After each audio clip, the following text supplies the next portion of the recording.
Happy Monday, friends! We're back this week with our third installment of Photography 101. I hope this little series that I've put together has been helpful for you as you're learning more about your camera and learning more about photography. We've talked about your ISO and understanding white balance, and this week we're going to talk about shutter speed. Shutter speed is really easy, and I think with anything that we've talked about, practice makes perfect. So as you're practicing shutter speed on your camera, you can change your mode to S, which is, you can see mine, S for shutter speed. So you can still practice your white balance, your ISO, and now we're just adding shutter speed to the triangle. Shutter speed is the amount of time your shutter is open. During this time, your image is recorded on the image sensor inside of your camera. So people use shutter speed to capture movement, or like a fast shutter speed is used to capture things like children playing or sporting events. A lot of sports photographers use fast shutter speeds to capture I don't know much about sports, but like football players making a touchdown, those really cool pictures that you see, or even kids at a basketball game. Shutter speed also is used for light.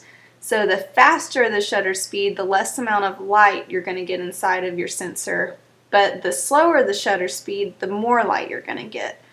But you have to think about light and movement as you're taking your photo.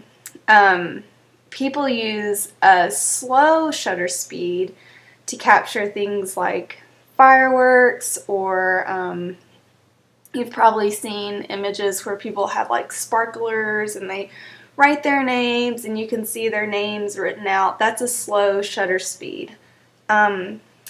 A lot of times with a slow shutter speed, you want to use a tripod. So you want to set your camera on a tripod, because if you don't, you'll also have to factor in the camera shake from where you're holding it. I hope that makes sense. Also, with a fast shutter speed, you usually want to have your shutter speed faster because it will compensate for when you are holding your camera. It'll compensate for the shaking that you do. Okay, so I've got a little way for you to cheat, and this is how I do it. My friend showed it to me recently, and I knew it existed, but I didn't really know how to use it correctly. If you look inside the viewfinder of your camera, you will see, where did mine, oh, there it goes. You'll see something like, let's see if I can get it showing this thing. It'll have like a 0 on it. Do you see it? It says it's like a little line. It'll have like a line pointing this way and a line pointing this way, and then a line in the center. That is your shutter cheat sheet.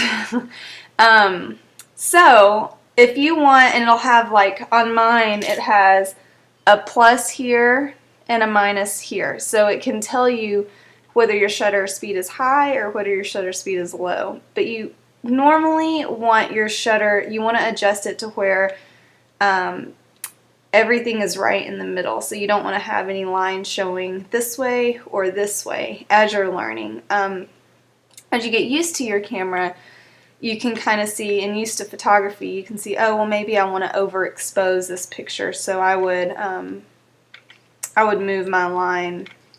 Where did mine go?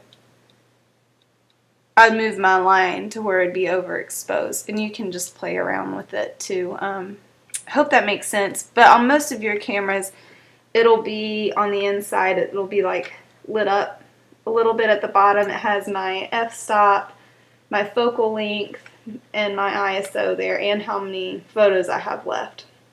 And then in the middle, it'll be your little line that you can move back and forth depending on, where you want your shutter.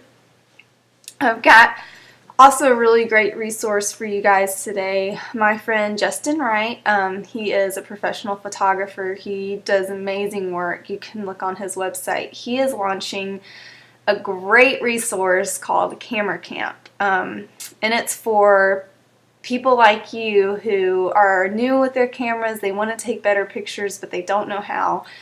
And it's all video tutorials and a community, like helping each other learn how to use their cameras better. It's launching March 1st, but the site is up. It's cameracamp.net.